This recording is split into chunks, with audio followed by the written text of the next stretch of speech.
Man, it was hitting, man. That beat, yeah, that beat.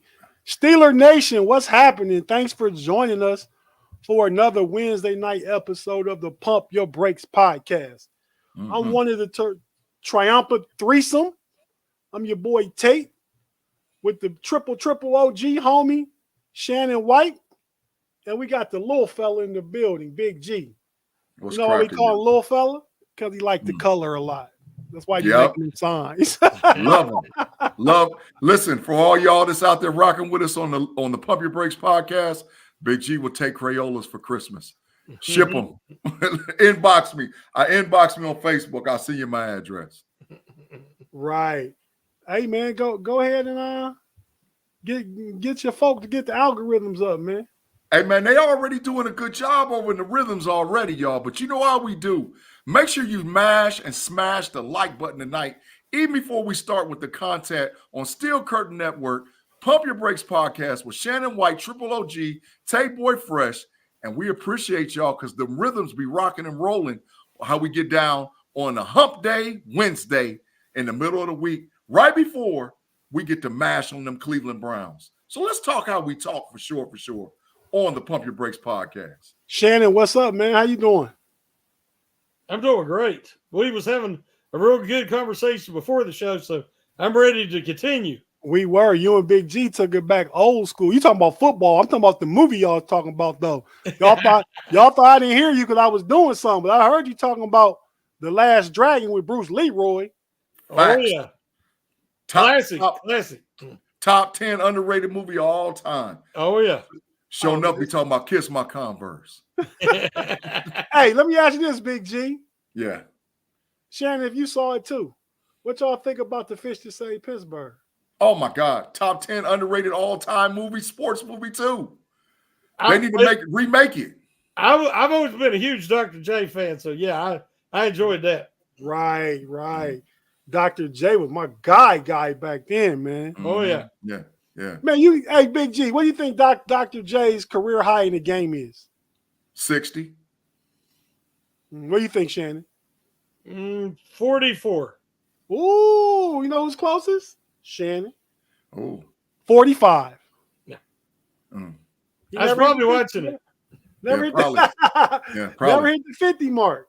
But hey, man, let's get the listeners to Pump Your Brakes Nation here a little rundown of how we're gonna go through the show. So we're gonna go through, talk about the Holcomb and Quan Alexander injury and the replacements. We're gonna talk about DeShaun Watson being out and the rookie DTR starting. There are since DeShaun Watson's injury, there are new odds about who's gonna win the AFC North. So we're gonna share those with you. We got updated AFC power rankings. We'll see where the Steelers are at. We're going to talk about Bleacher Report did a Week 11 QB ranking. We're going to show you where the QBs that matter to us are at. Some things said about Kenny Pickett by 937 The Fans, Andrew Filipponi, and Ike Taylor. We're going to talk about that. Yep. We're going to break down the Browns game and with breakdown and prediction, and then final thoughts. So that's kind of the menu to the show. All in a safe place for Pittsburgh Steelers. All in a safe place. We ain't got to worry about all that outside chatter. We talking about Steelers tonight, dog. All Steelers. Don't got no B Dirt and Pay trying to bring Ravens and Bengals all in. You know what I mean, man? Hey, man. So the title of the show, if y'all looked at it when y'all was before you clicked into the YouTube room, is DeShaun Watson is out. Doesn't matter, though. Steelers need to slay the dragon. And that dragon is the Browns' defense. Oh, my goodness. So, yeah, we need to slay the dragon, y'all. But we're going to talk about this when we break down the game, the offense and defensive matchups and stuff like that. But let's get into the injuries. Last week, Quan Alexander, right? And before that, Cole Holcomb. Oh, yeah. What you guys think about this middle linebacker room, man? Man, first of all, man, prayers for the Alexander family, man, because I know he's hurting right now, man. I've been through a surgery where I tore my ACL and MCL, and I know what that feels like, man. And his leg is tore up, man. So I hope he gets better. I hope he gets through the injury and is able to rehab and come back for sure. But the issue in Pittsburgh, man, and I think both of y'all will agree with me with this, it's next man up. And so we got some guys that got to play and show that they can handle putting that green dot on their helmet, man. And there's some guys who usually wouldn't get the green dot. Don't you agree, Shannon? Oh, yeah. They said today Landon Roberts wore the green dot for a while, but Mark Robertson got some reps with the green dot also. Mm-hmm. So they say that Mark Robertson's really been studying hard and learning the plays. So that says a lot that, it's his third full year as a linebacker. Yeah. And that they feel comfortable letting him wear the green dot. So he must be a quick study. And, I'm watching him play. He's really come a long way in coverage. Mm-hmm. He's great at covering the back out of the backfield. Now, if he gets matched up out wide with a running back who's really good at running routes or, say, a tight end, he'll probably get exposed, but so will Roberts. So the backups, both of them need to have some coverage abilities. Yeah. Yeah. I heard also, too, that Herbig, man, might get a shot a little bit playing inside. I heard that. Well, I mentioned it last week in the random Steeler observation article that I thought, he might be an off-ball linebacker when he was drafted. And I think he could give him maybe 8 to 10 reps a game. Yeah. Where, you don't know if he's going to be blitzing or if he's going to be in coverage. He's very good against the run. So I think they have options there. Yeah. They do. So let's introduce everybody to the new inside linebacker room. We got, let's see. We got Tariq. Is it Sanders? Yep. Carpenter. That's Carpenter. That's the first guy. Then we got Mikael Walker. Yep. Number 3. He played with Atlanta. He's good in coverage. Mm-hmm. Then obviously we got E-Rob and M-Rob. Mm-hmm. And we got the new guy it's confusing. It's Tyler Murray, not Kyler Murray. Yeah. Tyler Murray. Mm-hmm. And so all those guys have been elevated. So I'm sure if nothing else, they'll get a lot of special teams. I think Walker, Mikael Walker, could maybe see some PT.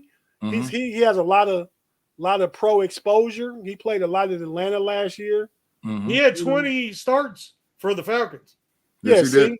Yeah. So I mean, I think that's hopefully good quality depth. Yeah. Mm-hmm. You know what I mean? I think what they'll do if and you guys tell me what you think.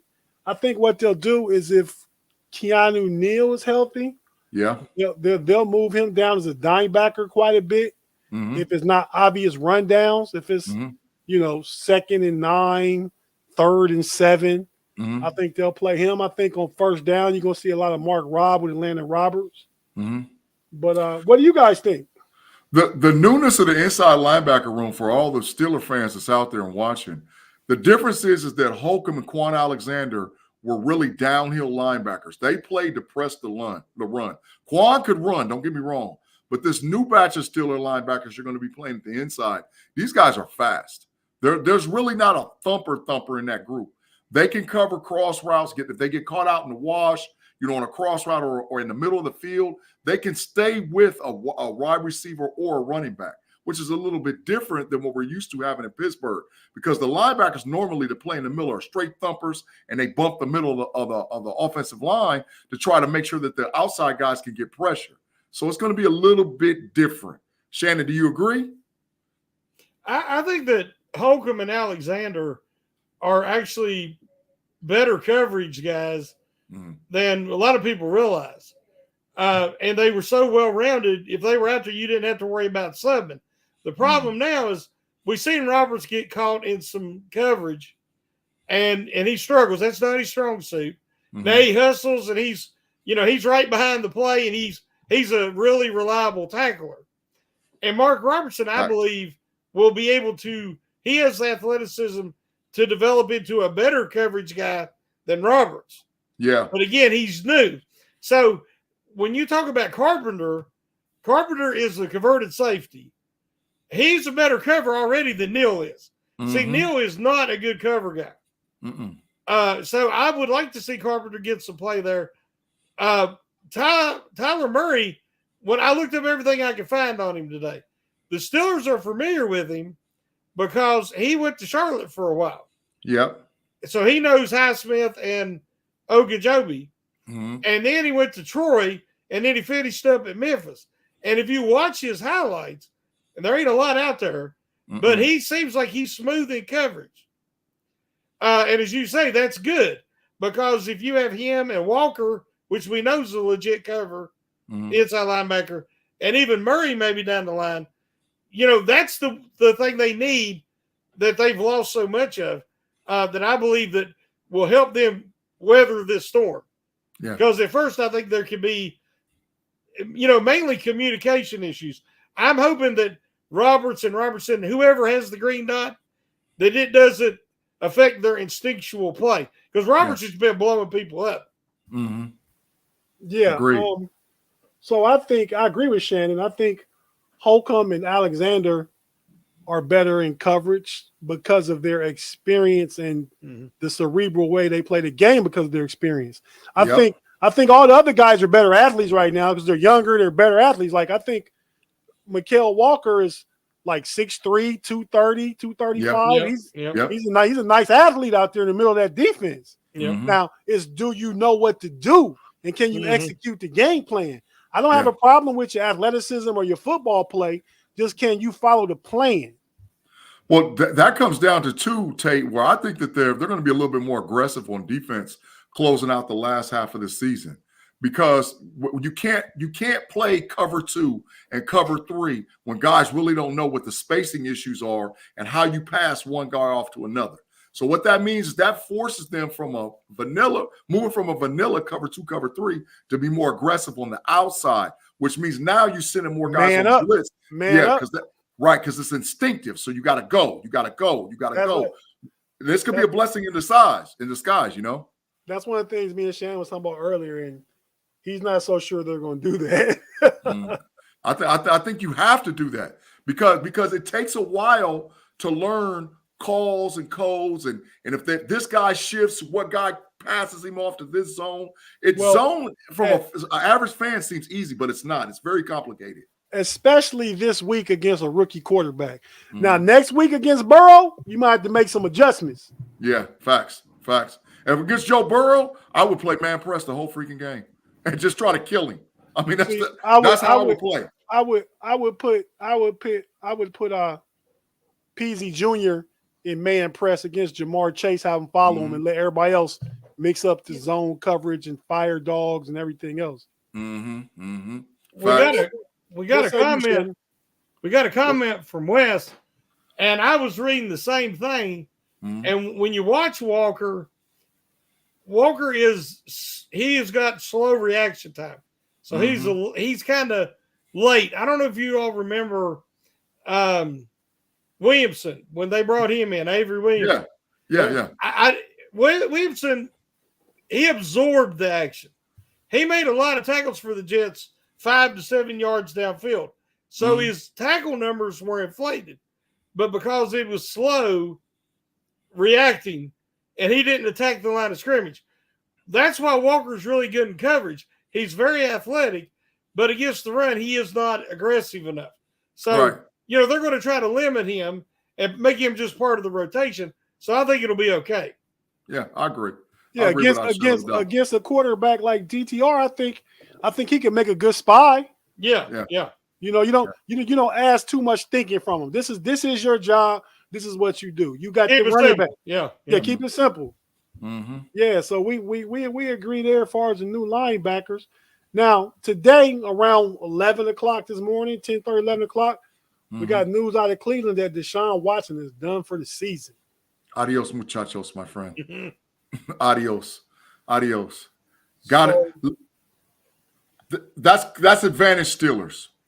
Ain't no ifs, ands, buts about it. I don't want anybody to get hurt. I just hear me on that. I don't want anybody. I want to always play teams at their best and at their full strength. But if this ever was going to be in favor of Pittsburgh in a week that we needed it, and we need this going into this next 3 games. So it's clear advantage Steelers. I think this gives Pittsburgh an opportunity to play faster and score a lot of points. I don't like thinking like that, Big G, because we were last 3 games against DeShaun Watson, we were 3-0. Facts. His last game last year, the first game this year, and his last game he was in Pittsburgh when he was in Houston. Mm-hmm. I don't know about the total record, but I know we're 3-0 the last 3. Mm-hmm. So I think I don't know if you remember when the Browns beat Pittsburgh, and I can't remember if it was a Monday night or a Thursday night last year. It was I think it was a Monday night. It was Mr. Trubisky starting that game. Yes, but so did Jacob Brissett. Jacoby Brissett. Jacoby Brissett. And that's what I was talking with you earlier today. To me, I thought it would be Walker. But whoever the quarterback is, the Browns have a tendency when they play the Steelers to dominate running the ball, and then they get excited and start throwing it around, and then the Steelers get strip sacks and they get interceptions and turnovers. And that's how the Browns beat themselves.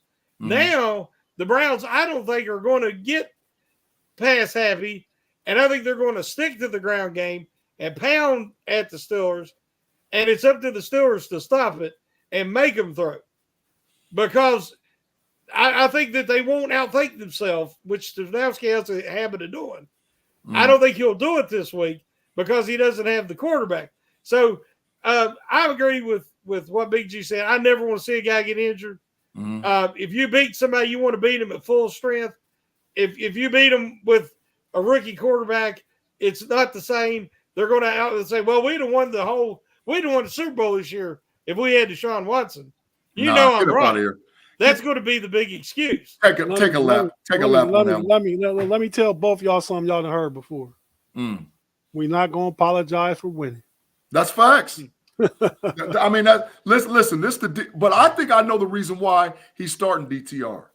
He's starting DTR because DTR is more athletic, and what he's thinking is if the pocket breaks down and collapses, DTR will take off and run. That's what he's over versus starting Walker. I think that's the whole reason why he did it. PJ Walker's athletic. Now you saying DTR more athletic? You probably right. Walker DTR doesn't have good rushing statistics. But DTR will take off on you. Yeah, but that's one thing he will do. I was talking on the Hangover on Monday, and everybody's like, "Oh man, we got to play Watson," and they just beat the Ravens, and I'm like, everybody needs to chill. Watson was seen in a walking boot on Monday, or after the game Sunday, and then on Monday, I said he probably won't play. I had no clue about the shoulder because I just knew he didn't want to play Pittsburgh. But you know what Cleveland's going to try to do? Cleveland wants this game to be 10-9. So what they're going to try to do is they're going to put all the pressure that you can think of on Kenny Pickett. Yep. They are not going to let Najee and Jalen beat him. I know the running game look good, but they're going to sell out against the run. They're going to sell out. The Ravens ran pretty good last week against Baltimore. Against Cleveland.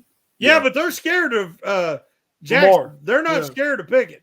Right. And they're the most aggressive defense in the league. And like Big G said, they're going to pound the line of scrimmage. You'll see 7 in the box all night. Pickett's going to have to beat them. Hence Slay the Dragon. Yep. It's going to take a good passing game from KP8 to hopefully get out that stadium with a victory. But so now what do you guys think the AFC North odds are to win? Who's first, who's second, third, and fourth? If I had to go today, I would go. It is today. As of now, I would go Baltimore now, Cincinnati 2, Pittsburgh 3, Cleveland 4. What say you, Shannon? I agree with Baltimore, even though they do have warts. All the teams are strong in the division, but they all have warts. And Baltimore, they blew that game against Cleveland. Facts. They made every wrong decision and mistake, and that's how they lost. The Bengals, I don't know if it's the contract with Burrow but if they can't keep Higgins healthy, and now Chase is dealing with some nagging injuries, and the defensive guys are getting hurt.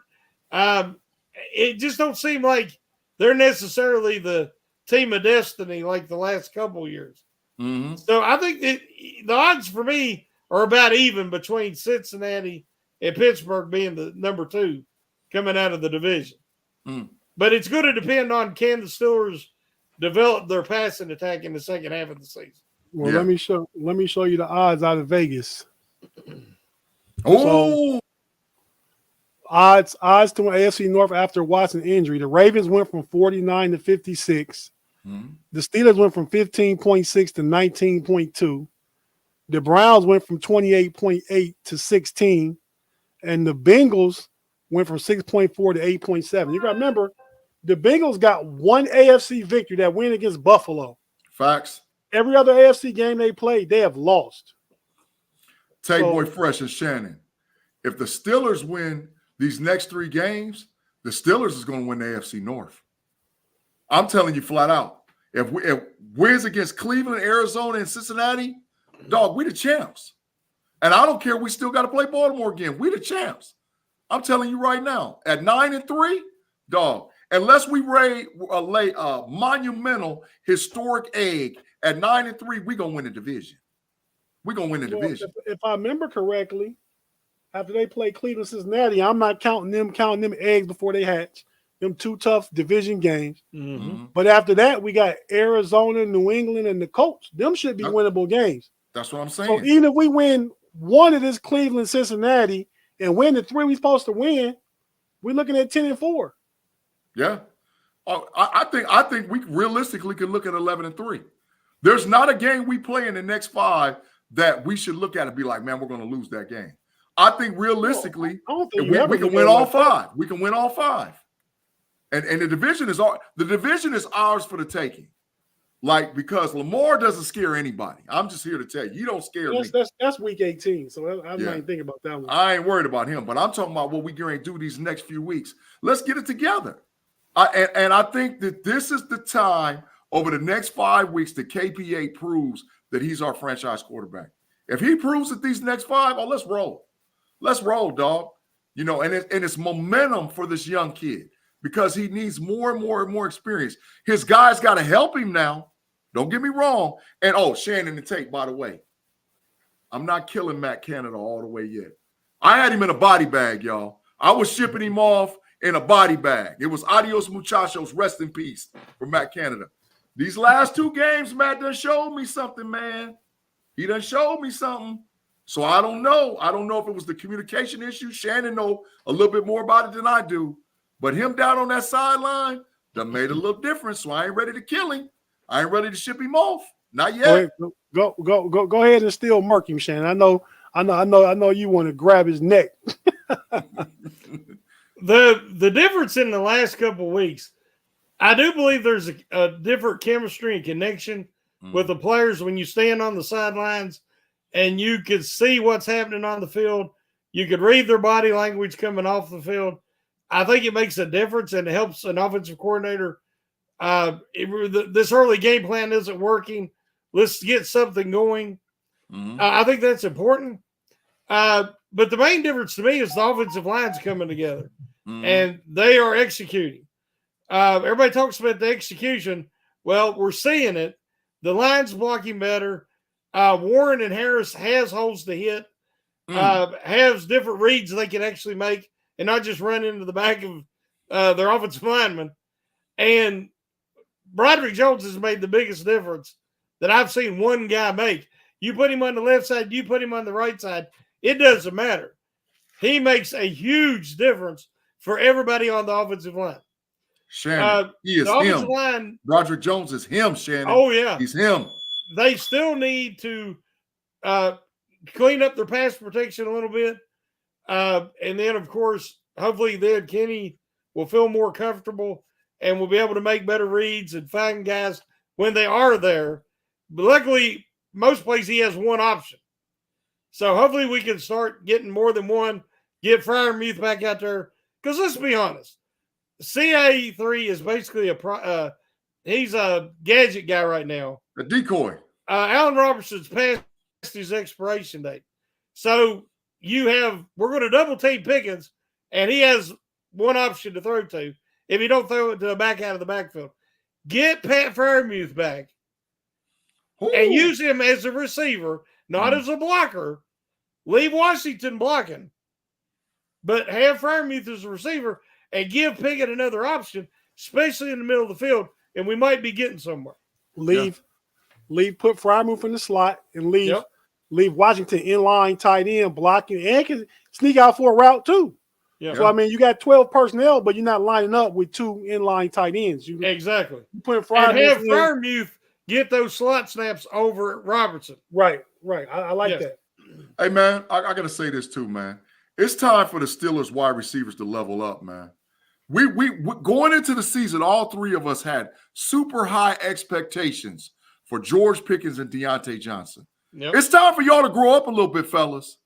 With this division is winnable. We can win a playoff game or two. It's time for y'all to level up. It's time to level up. I don't disagree with you, but that's a dependent position. Until you getting some good quarterback play, it's going to be rough for them boys to do everything that you want them to do. But do they have a lot of drops, though, y'all? I mean, they get a lot of drops, Johnson's had a few drops. Critical drops, I'd say, but not more than 2 or 3. Mm-hmm. I mean, but that's too many because they're drops. They're right in your hand. Well, they had very limited opportunities. Mm-hmm. We got to remember, before Deontay Johnson caught his first touchdown pass, 3 plays prior to that, he dropped a wide open touchdown where he would have stepped into the end zone. Mm-hmm. Then last week, they had a one-on-one on the outside, and he got a chance to go up, and he got both hands on the ball and flat out dropped it. So when you want opportunities, they're not all going to be perfect, wide open. Sometimes you got to, if it hits you in the hands, in the NFL, you got to catch it. Mm-hmm. Yeah, for strikes. Afton said they're not dropping like the Ravens been dropping. Man. Afton, we love you, but our standard is higher than Raven standards. Yeah, we are the standard. Steeler Nation is the standard, man. Them other ones just trying to get like us. Hey, fellas, we gonna cut away for a break. If you're watching on YouTube, stay with us. We're not going nowhere. We'll be back in about 10, 15 seconds. If you listen on audio, we got to pay a couple bills. Won't be too much. Listen to these couple ads. We'll be right back after this.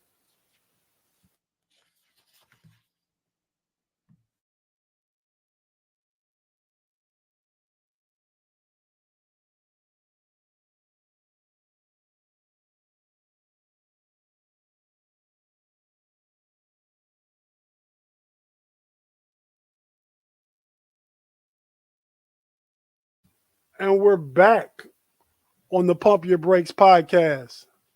Mm-hmm.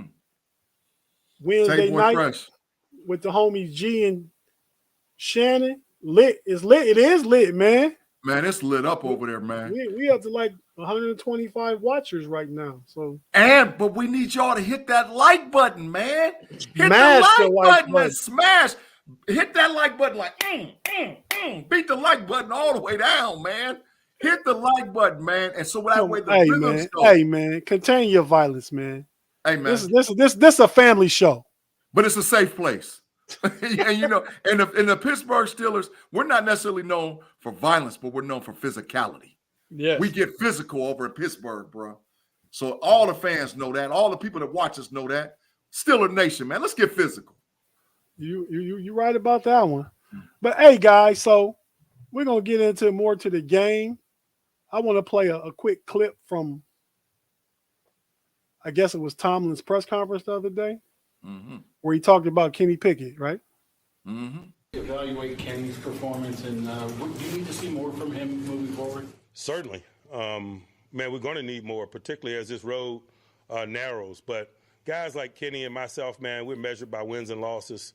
He and I talk about that often and openly. We know what our jobs are. Our jobs are to win. And so that's where we are. That's where our focus is. I love the fact that he embraces that. Down in and down out are there some things to work on, certainly. But it's not like we're going to start on Wednesday working on those things. We've been working on those things, and we will continue until we get the desired result. How do you evaluate Kenny's performance, and do you need to see more from him moving forward? Certainly. Man. Okay, so I like what he had to say. We're winning. That's good, but Kenny, we need a little more. You know what I mean?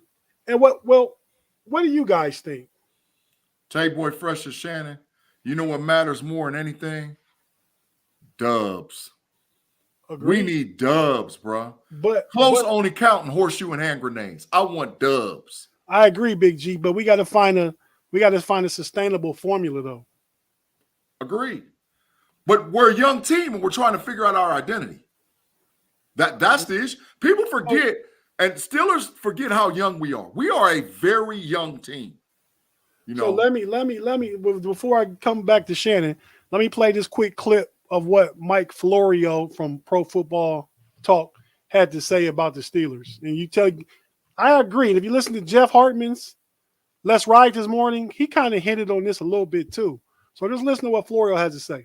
I'm not going to sound the alarm on Kenny Pickett because one of the complaints about the Steelers offense for me all year has been they don't have an identity. They don't have a rhythm. Yeah. They don't have a strategy.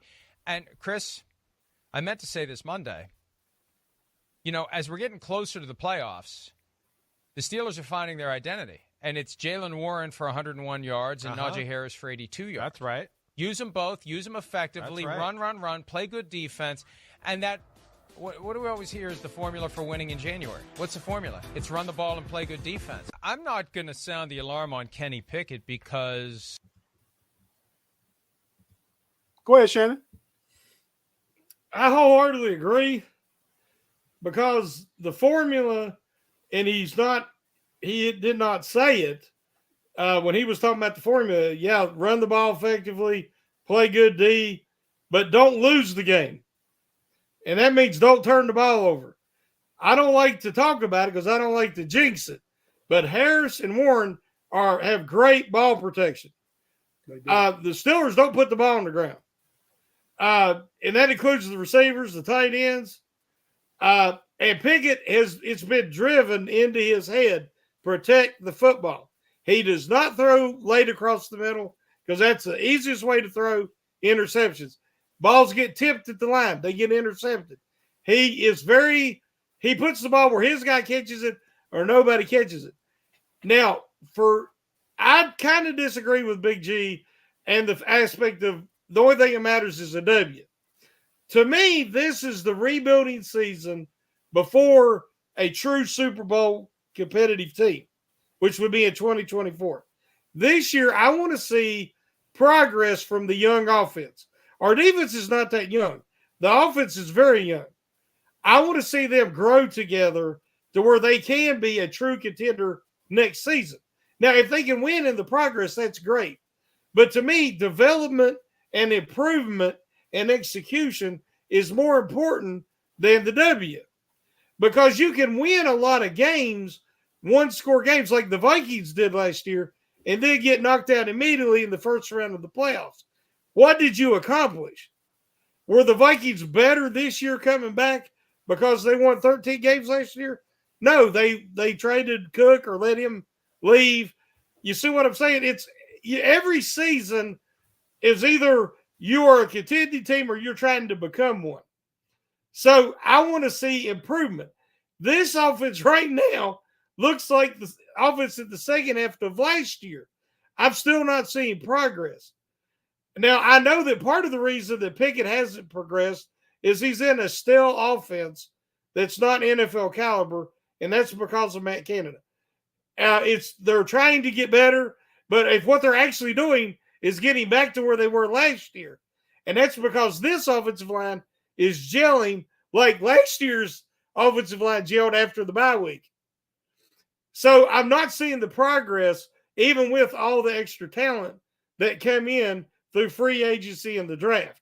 So we still need to see progress on the offense. But the reason the Steelers are winning is because they're playing winning football by protecting the football. If you watch all the young quarterbacks that lost Sunday and even Monday, the way they lost is they turned the ball over repeatedly. So I'm excited to see this Steelers continue to win, but I want to see them improve. And that starts with Pickett. That starts with execution. And he can't be so focused on not turning the ball over.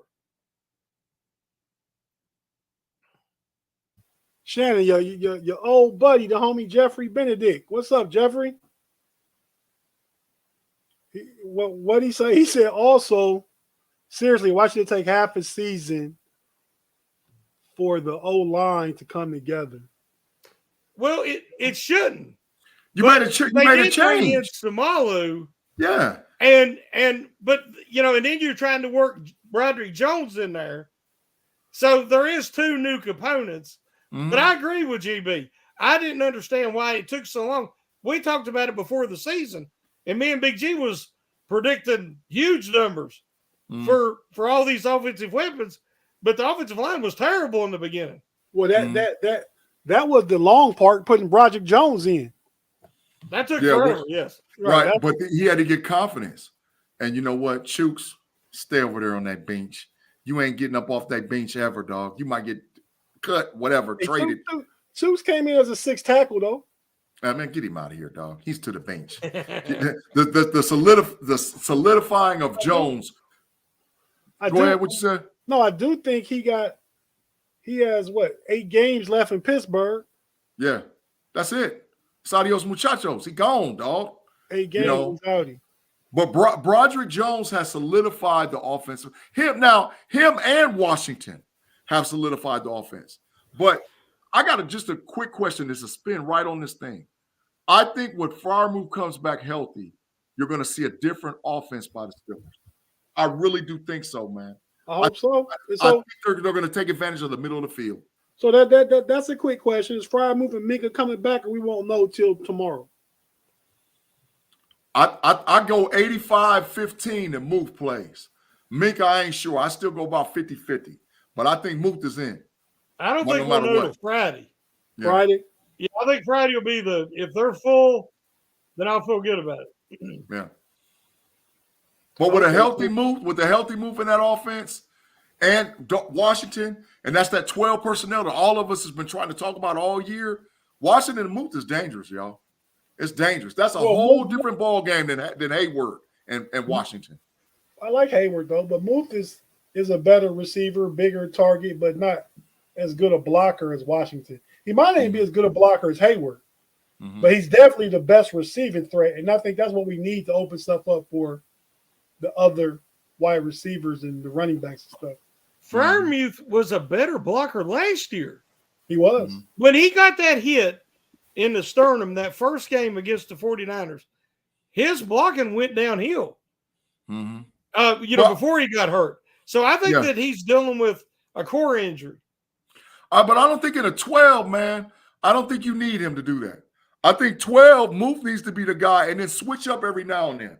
If Muth is blocking, he needs the inline block. So what that means is, for y'all that want to know a good thing about football, inline blocking personnel means that the offensive lineman has his hand on the ground. I don't want to see Muth with his hand on the ground on a lot of sets. I'd like to see him staggered right outside that second tight end or staggered outside of either tackle. And when he's blocking down versus having a guy right in front of him. He's more of an effective blocker because what that does is that sets up play action. Or it also sets up to where he holds and then he releases and he's like, why? How is he wide open? Because he's blocking down. That's where he thrives. To where Washington, you can put his hand directly on the ground, and he's just like an offensive tackle. He's going to maul who's ever in front of him. So it's different styles, Freiermuth needs to seal or he needs to cut, but he doesn't need to be man up. Facts. Absolutely facts. Tate boy fresh. When you put him, don't find me. When you put him in the slot, he's probably going to be blocking the dime back or somebody he can handle better than a DN. Which helps the run game too. Yeah, or the slot corner, and then he's got a real advantage. So just go ahead and maul that little slot corner. Yeah. But hey, we didn't talk about the AFC updated power rankings for this week. So what do you guys think? They keep putting the Bengals up there. Yeah, why would you put the Bengals ahead of the Steelers? Bias. You really want to know bias? That's all it's about. It's bias, Shannon. If the Bengals don't win tomorrow, they're in trouble in the division. They're 5-5. If they Yeah. take the L tomorrow, But again, they're they're 5-5. 5 with one win in the AFC. That's what I said. Yeah. They'll be in trouble if they don't win Right. tomorrow. Yeah. They need to win them. If they don't win tomorrow, the division is definitely is either because they're 0-2 in the division. Yeah, it's us and the Ravens. Yeah. After Sunday, if the Bengals don't win, it's us and the Ravens. If they go 0-3, they're done. Yeah.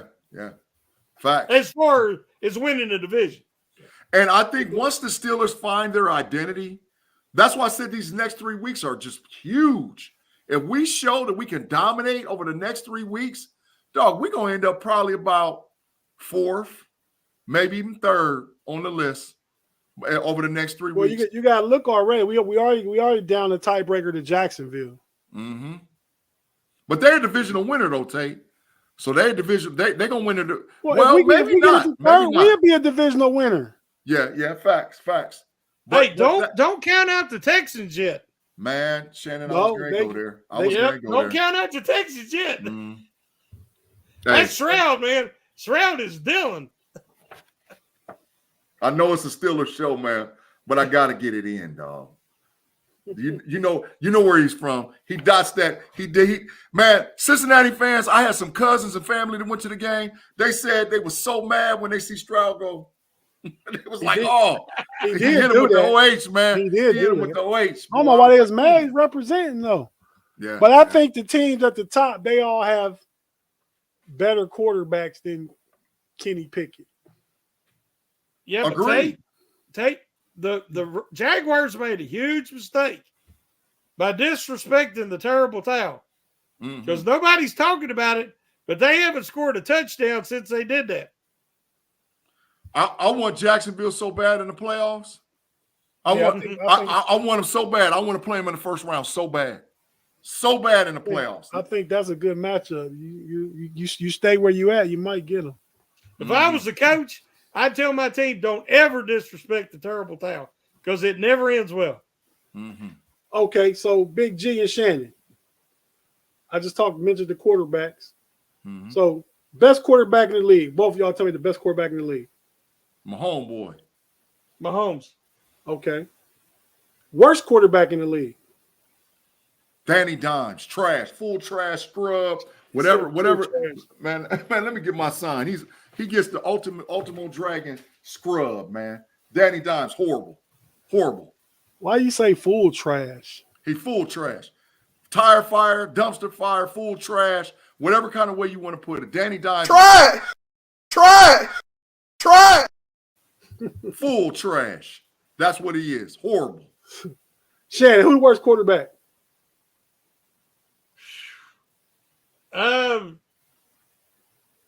I'll say Wilson. Oh, Matt. Shannon, you heard his soul, man. You heard Tate's soul. Zach Wilson. That still hurt Tate. Tate don't think so. I know who Tate think. No, I mean I know what the ranking says. So where would y'all rank Kenny Pickett? About 18. I'd say around 20, 21. Intangibles, he's much higher, but he's got to put the numbers. He's got to show it on the field. Mm-hmm. Not just in the fourth quarter. So the quarterback ranking, Shannon was close. Yeah. That list is trash. Now I would put him ahead of Young for sure. That list is straight up trash because what's at 22? Yeah. Bryce Young is garbage, man. Come Tate. Where you get this list from, bro? Where you get this list? It's a Bleacher Report list. They trash. Now, But- ain't no way Young's that high. But could you compare their stats for me? I don't know what they are. What's Bryce Young's stats? I don't know. I'm going to look him up that real quick. But Kenny Pickett better than Bryce Young. When Young was coming out and they were talking about him and Stroud, y'all know, you've read my articles, you've heard me on the show. I said Stroud is by far the better quarterback. Young is too little. Yeah, He's tiny. He can't see over the lineman. Facts. I agree. For everybody listening on audio, we got a list of. So Patrick Mahomes is number 1 quarterback. They both were right. Danny Dimes is number 28, and he's number 28, which is last because 32, they had guys like Kyler Murray and Will Levis. A couple other guys to be determined. So Danny Dimes is last. Bryce Young is 22. Kenny Pickett is 23. Mac Jones is 24. So Kenny Pickett is in that area between Bryce Young and Mac Jones. Bryce Young is 1560, 8 tutties, 7 interceptions, and 4 fumbles. What's Kenny? Let me go and I'm about to look and verify. Man, he ain't better than him, man. That's some old bias going on. I pulled my sign out the closet because they usually reserve this for mod and mod only. That's bias. Bleacher Report, get him out of here, man. Yeah, but this is statistics. I mean, right now, Sam Howell is leading the NFL passing yards, passing completions, and is third in touchdowns. Now, you think he's the third best quarterback in the NFL? No. Statistics can be misleading. Yeah, Kenny's 16-16, 6-4, 1 fumble. Get Bryce Young out of here, dog. That list was garbage. And man, that's definitely bias, Big G. It is, man. Get that list out of here, man. That list goes to the trash. Okay. Well, I just wanted that's but so in the neighborhood with Mac Jones is what they're saying. I don't believe that, but like we've been saying the whole show, Kenny just got to give us a little better, like Tomlin said. You know what I mean? Yeah, facts. So speaking on that, Andrew Filipponi from 93.7 The Fan tweeted out a tweet that I thought was interesting. Let you read it, Big G, if you can see it. It says, right now, Kenny Pickett feels like the Steelers' missing piece on the offense. Everything else is falling into place. O-line is blocking. Run game is clicking. Canada isn't, what's that say? One king up. Tomlin effing us up. I couldn't see it. Tomlin is managing the game better. Now we're just waiting on Kenny. He's got to snap out of this. You know what, man? I'm about to tell. I want to get him. Go ahead. Well, you disagree? Disagree what he's saying? Yeah, man. We just said we need more from Pickett. That's basically what he just said, Big G. Take a lap, man. You can say you need more from Pickett, and I agree, but Canada still sucks. Dang, Shannon. Dang. Wow. Okay. Shannon, put me, all the people that are really good at film review, because I can watch it, but I don't have the equipment and all to do that. Put me together a reel of all the opportunities across the middle of the field, all the seam routes, all the things that all the other teams do, and then I'll sit and I'll say, yeah, Kenny Pickett is the problem. But at this point, don't you think it has to be a directive from up top, not to put the ball at risk? So that wouldn't be on Canada. Tomlin's MO is protect the football. Right. Wait, y'all know I watch film on Patreon, man. I watched the all 22 film, man. I watch a lot of the all 22. Tell me this. Did you see Kenny miss some throws? I know you did. Absolutely. Kenny's passing rate is somewhere between 69 and the highest he's been all season is like 83. Kenny misses throws. The wide receivers miss balls, though, too, because some of those concept routes that I know Canada is calling for can't be executed because the unwillingness of the guys to execute. So it is on Canada, but some of it is on them young wide receivers. And that's why I'm saying they need to level up, because there's no way in the world you shouldn't be able to run 7-yard in routes and cross. It's just everybody in the NFL runs that play. Why not? Hey. Well, because the end route, but they don't even go between the hashes. Facts. You don't even have to manicure the middle of the field because the only people running there is the defense. Thanks, Claude. I'm not saying Canada's good or great. I'm not saying he can't be gone next year. But we're not going to continue to put this all on Canada when I see throws Kenny Pickett is missing clearly. It's a combo meal. I'm going to go. And now, listen, we didn't even get to it. We talked about this off the air. I think it was with Kenny Pickett. Some of the stuff was the quarterback coach, dog. The quarterback coach is sort of lightweight trash. Shannon, we talked about it. So let me hear it. I'm not that familiar with our quarterback coach, Sullivan. Mm-hmm. So I don't know how much blame that you could put on him Mm-hmm. when you have the head coach telling the quarterback to protect the football. You don't run any routes in the middle anyway.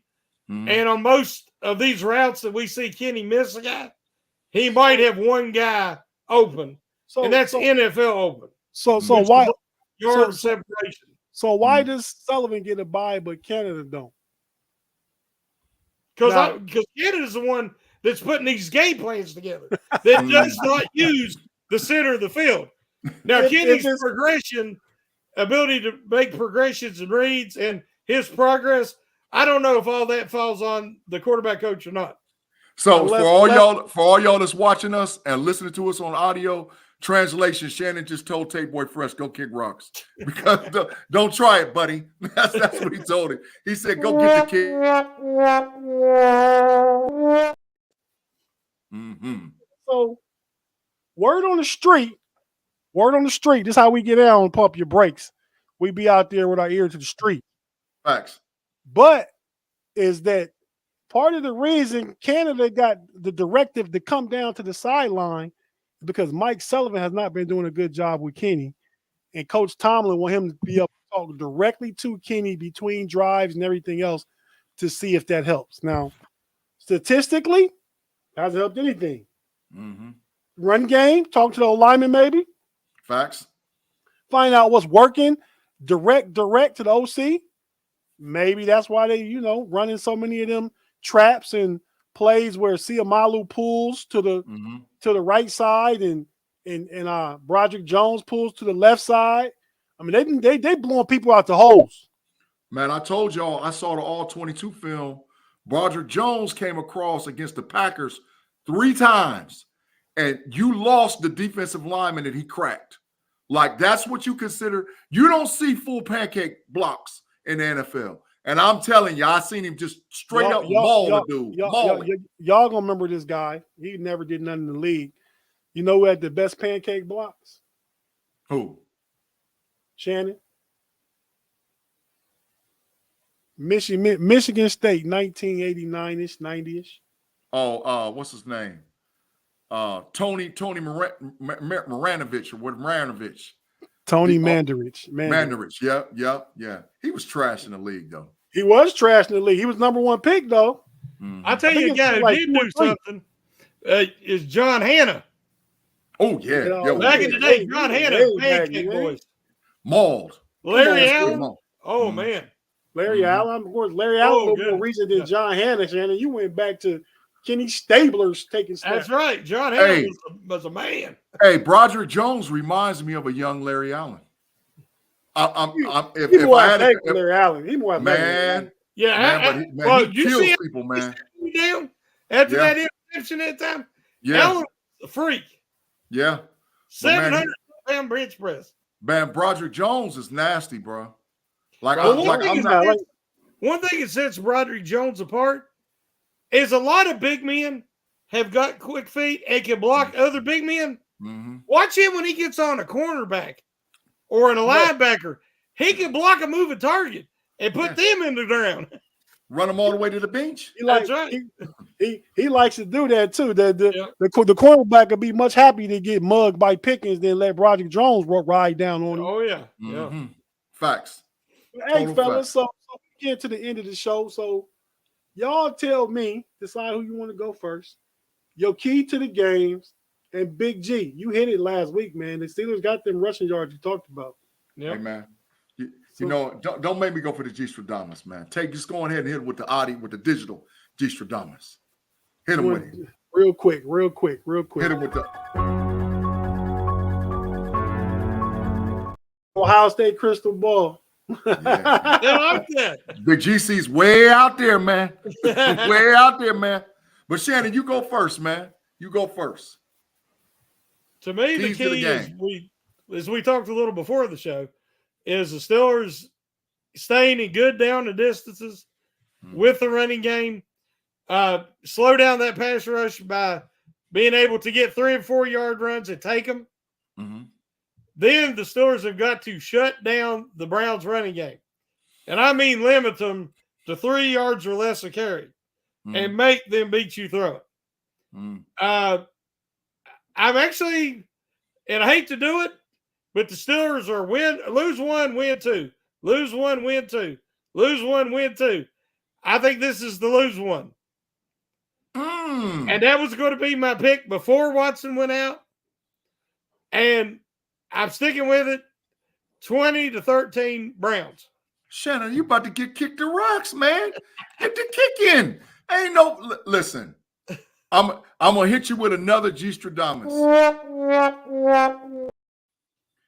Listen, Steeler Nation. Listen loud and clear. I've been right a whole lot more than I've been wrong.